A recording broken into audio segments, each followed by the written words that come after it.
विपक्षी दलों के गठबंधन की कोऑर्डिनेशन कमेटी की बैठक शरद पवार के आवास पर होनी है और इसको लेकर बड़ा हाइप क्रिएट करने की कोशिश की गई।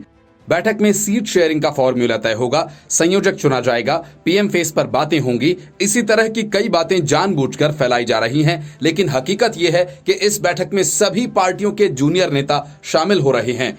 बड़ी बात यह कि टीएमसी और सीपीएम का कोई नेता इसमें मौजूद नहीं होगा। नीतीश कुमार ने ललन सिंह की जगह संजय झा को भेज दिया।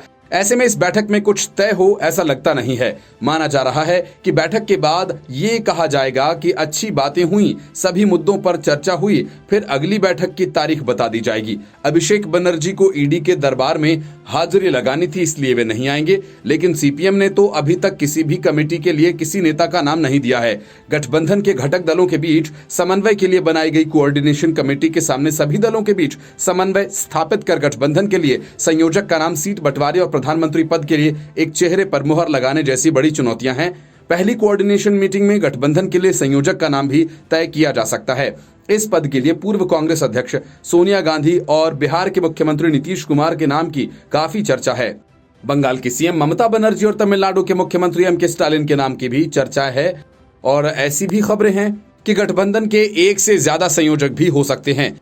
पश्चिम बंगाल में तृणमूल कांग्रेस और लेफ्ट के बीच टकराव की कहानी पुरानी है। 2024 लोकसभा चुनाव में बीजेपी को मात देने के मकसद से तैयार किए गए गठबंधन की कोऑर्डिनेशन मीटिंग के सामने ये भी बड़ी चुनौती होगी कि दोनों के बीच समन्वय कैसे स्थापित किया जाए।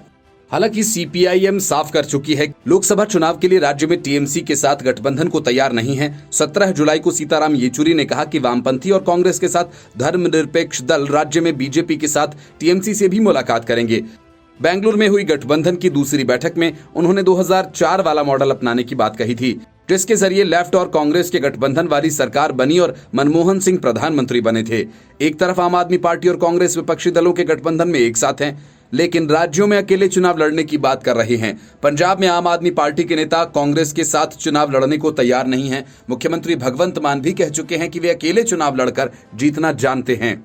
दिल्ली में अधिकारियों की पोस्टिंग और ट्रांसफर से जुड़े दिल्ली सेवा बिल को लेकर कांग्रेस नेता संदीप दीक्षित के बयान से केजरीवाल भड़क गए थे।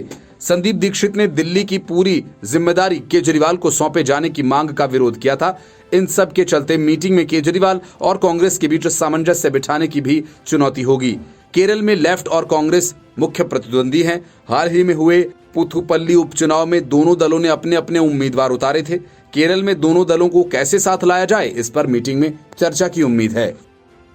Bureau report, news of India.